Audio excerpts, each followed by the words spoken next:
Bueno, vamos entonces a resolver este problema en el que se nos plantea una situación de carga axial y a la vez es un problema estáticamente indeterminado. La situación consta entonces de dos barras que están unidas, una barra un poco más ancha que la otra, son barras cilíndricas en las que están conectados aquí a través de una brida y vamos a aplicar una carga P en esa brida. Inicialmente observen que hay un espacio libre entre el extremo C y la pared D de 0,15 milímetros. Hay un espacio libre. Ambos tramos miden 600 milímetros. Se nos dice entonces que determinemos cuáles serían las reacciones en los apoyos. Los apoyos son A y D cuando apliquemos una carga P de 200 kilonewtons, como se indica en la figura. La estructura son dos barras sólidas de acero y aquí tenemos el módulo de elasticidad de acero, ¿verdad? Entonces fíjense que al aplicar la carga P, inicialmente tenemos un espacio libre y lo primero que va a ocurrir entonces es que este primer tramo, yo voy a dividir o voy a indicar que esta barra consta de dos tramos. Permítanme escribirlo aquí. Este sería el tramo número 1 y este sería el tramo número 2. Inicialmente, cuando yo aplico la carga P, lo primero que va a ocurrir es que el tramo 1 se deforma, se empieza a alargar. ¿Qué pasa con el tramo 2 inicialmente? ¿Se está alargando, se está comprimiendo o no le pasa nada? Por ejemplo, Mario. Bueno, ya me contestaron, no les pasa nada, ¿verdad? Pero no le pasa nada ¿hasta cuándo? Correcto, hasta cuando ya toquemos a D. A partir de que ya toquemos a D, si continuamos aplicando carga, ahora fíjense que este tramo se seguiría alargando, pero ya este segundo tramo empieza a acortarse. Correcto. Entonces, yo lo que voy a suponer es que inicialmente no existe esta pared. Yo voy a aplicar la carga P y voy a estirar todo lo que se pueda este tramo. Este segundo tramo inicialmente lo único que va a hacer es que se va a desplazar. Y posteriormente entonces voy a aplicar una carga en sentido contrario, que sería la reacción aquí, que me devuelva el sistema a justo a donde tengo la pared, ¿verdad? Eso que acabo de explicar lo voy a reflejar aquí gráficamente. Fíjense, tengo la barra. Inicialmente tenemos un espacio libre. Cuando yo aplique la carga P de 200, inicialmente voy a asumir que no existe esta pared. De manera que esta barra se estira, fíjense cuánto se estiró, y esta segunda barra simplemente se desplazó. De manera que ahora el punto final de toda la barra, que es el punto C, se ha desplazado una cierta cantidad que aquí llamamos delta P. ¿Sí? Delta P no es más que el estiramiento que ocurrió en esta barra. Listo. Entonces aquí estamos suponiendo que no existe restricción en esta pared, simplemente dejamos que todo el sistema se deformara. Hay deformación en el primer tramo y desplazamiento en el segundo tramo. Entonces, todo lo que se desplazó, el punto C, que lo llamamos delta P, es la deformación en alargamiento del tramo. ¿Hasta ahí está entendido o hay dudas? Solamente quiero que entiendan esta figura. ¿Está claro? Ok. Listo. Entonces, continuemos. Ahora, como ya deformé libremente el material, ahora sí voy a considerar que en este extremo hay una carga que básicamente va a ser la reacción en la cara D, y esa reacción se va a aplicar de tal manera que yo aplique una deformación ahora en compresión que devuelva a este extremo C a la posición de la pared, es decir, al punto D. A este desplazamiento en compresión lo voy a llamar delta FD, porque es el que va a ocasionar la carga FD. La carga FD es la reacción que ocurre en la pared D. Listo. De manera que cuando ya el sistema esté deformado completamente, mi diagrama de cuerpo libre de las dos barras sería este. por este lado encontramos la reacción FD y por el otro lado tendríamos una reacción FA. La suma de las dos reacciones obviamente tendría que ser igual a la carga de 200 aplicado. Y esa sería la ecuación de equilibrio que vamos a plantear, ¿verdad? Pero recuerden que en estos problemas, fíjense que tenemos dos incógnitas y una sola ecuación. Necesitamos una segunda ecuación. ¿Cuál sería esa segunda ecuación según lo que yo he mostrado aquí? Alguien que me dé una idea. Esa segunda ecuación la tenemos que plantear en términos de deformaciones y ojalá en términos de una deformación que ya conozcamos. ¿Cuál sería? El alargamiento en FD, por ejemplo. Observen algo. Si yo a esta deformación que estoy mostrando, que es en tracción, le resto esta deformación que es en compresión, ¿qué me debería dar? Correcto, lo que dice Stephanie, que delta P menos la deformación que causa la reacción tiene que ser igual al espaciamiento libre que había antes. Entonces, eso es lo que vamos a plantear.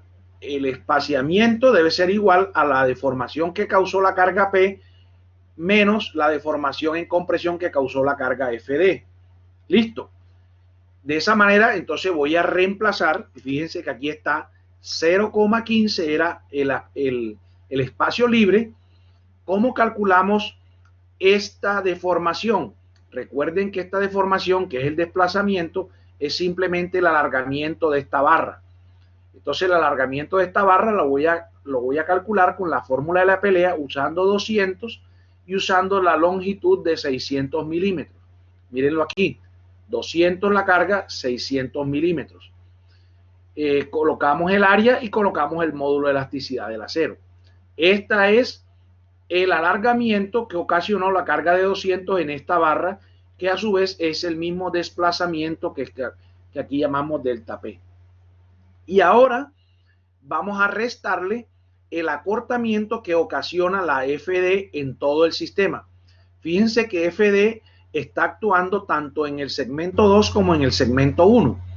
Por lo tanto, el acortamiento viene siendo la suma del acortamiento del segmento 2 y el acortamiento del segmento 1. Aquí tendríamos el acortamiento del segmento 2 y del segmento 1. Vamos a sumarlos y de aquí fíjense que me queda entonces una expresión que me permite encontrar o despejar cuál es la fuerza o reacción que hay en la pared D. De esa manera puedo despejar y voy a obtener que FD vale aproximadamente 20.365, o sea, 20,4 kilonewton. Si ya yo obtuve el valor de FD, lo voy a introducir en esta primera ecuación de equilibrio y de ahí despejo cuánto debería ser la fuerza en FA. Observen algo curioso, la fuerza en FA dio 180 kilonewton, o sea, una magnitud bastante más alta que la de FD. Es decir, la reacción aquí es mucho mayor que la reacción de este lado. Entonces, de esa manera hemos hablado las reacciones en los dos extremos, resolviendo un problema estáticamente indeterminado. Yo podría continuar y decir, bueno, ahora me gustaría calcular, por ejemplo, el esfuerzo que estoy produciendo en cada uno de los dos tramos. En ese caso, ¿cómo calcularíamos el esfuerzo, por ejemplo, en este primer tramo?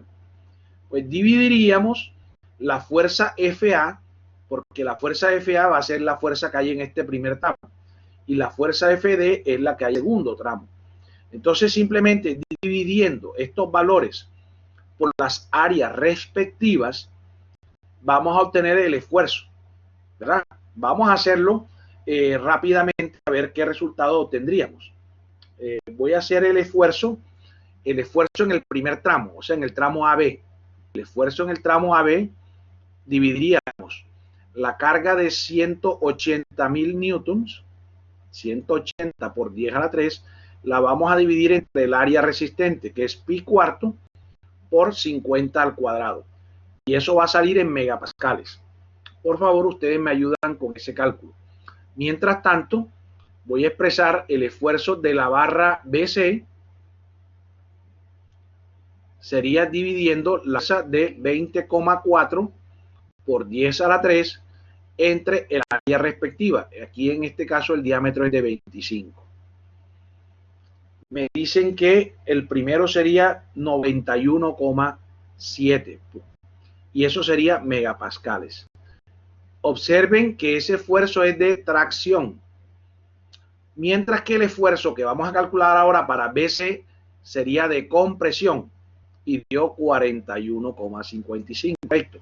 Entonces, si yo en la práctica quiero determinar si esta carga va a producir alguna que estos segmentos falle, entonces observen que el esfuerzo en la barra AB, como es de tracción, yo tendría que compararlo contra el límite elástico a tracción del material, mientras que para la barra BC yo tendría que parar contra el límite elástico a compresión del material. Muchos materiales tienen los dos límites elásticos parecidos, pero algunos, sobre todo los materiales frágiles, tienen resistencias muy distintas, ¿verdad? Bueno, entonces, a modo de resumen, fíjense que al plantear las ecuaciones de equilibrio en el diagrama de cuerpo libre no fue suficiente. Tuvimos que plantear una segunda ecuación en términos de las deformaciones. Y con eso ya pudimos calcular las reacciones en los apoyos y ahora podríamos calcular, por ejemplo, los esfuerzos. También habría una pregunta adicional que se las planteo, a ver qué opinan ustedes, y es determinar cuál sería el desplazamiento de esta brida B. ¿Cómo calcularían ustedes cuál es el desplazamiento que ocurrió en esta brida B? ¿Alguien tiene una idea de cómo resolverlo?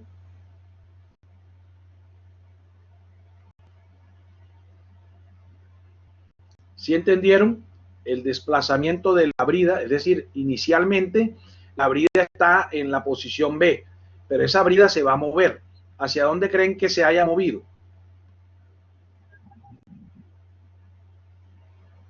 Es probable que se haya movido hacia dónde.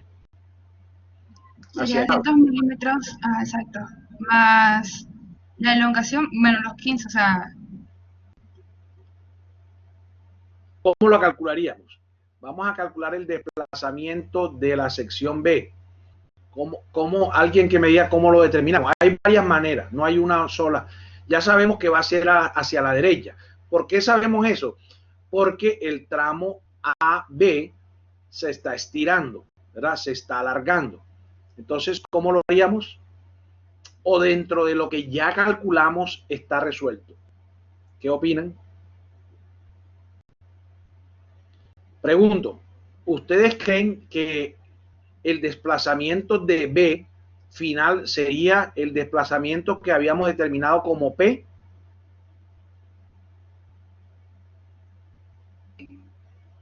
No, correcto, no. No, porque la barra pequeña también se deforma en tracción. Correcto. A ver, creo que sería como... Ojo, inicialmente esta barra se deformó esta cantidad, correcto. Y por lo tanto el punto B se desplazó esa cantidad. Pero ¿qué pasa? Que posteriormente yo apliqué una carga FD que comprimió no solamente esta barra, sino que también comprimió esta.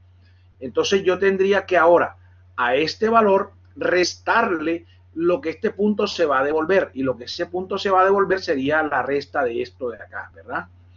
Entonces, bueno, yo podría hacerlo de esa manera. A este valor le voy a restar lo que se comprime este tramo, y lo que se comprime ese tramo es básicamente esto que tengo por aquí. Entonces, y esto que tengo por aquí es la deformación de P, o sea que si yo resto esto de esto, ya tengo el desplazamiento de B. Otra forma de hacerlo es simplemente decir, hombre, ya yo conozco la carga que tiene el tramo, ¿verdad? El primer tramo tiene una carga que vale ¿cuánto? Vale FA. De manera que lo que se va a estirar el primer tramo, ya yo lo puedo conocer. Es la fórmula de la pelea aplicado con FA. ¿Sí o no?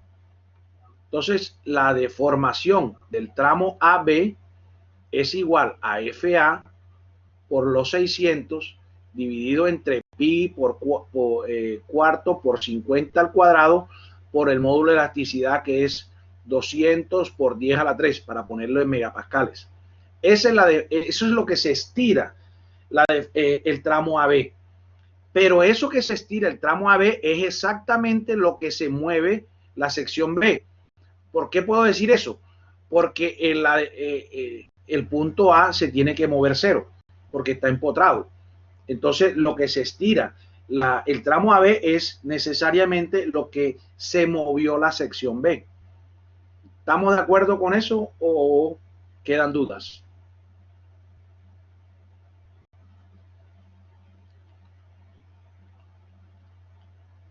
Otra vez, ¿entendieron? Si este tramo, si esta sección está empotrada, entonces lo que se estire este tramo necesariamente es lo que se está moviendo el punto B.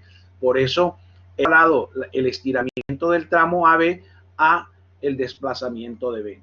Y con eso ya habríamos resuelto esa otra pregunta adicional que habíamos planteado.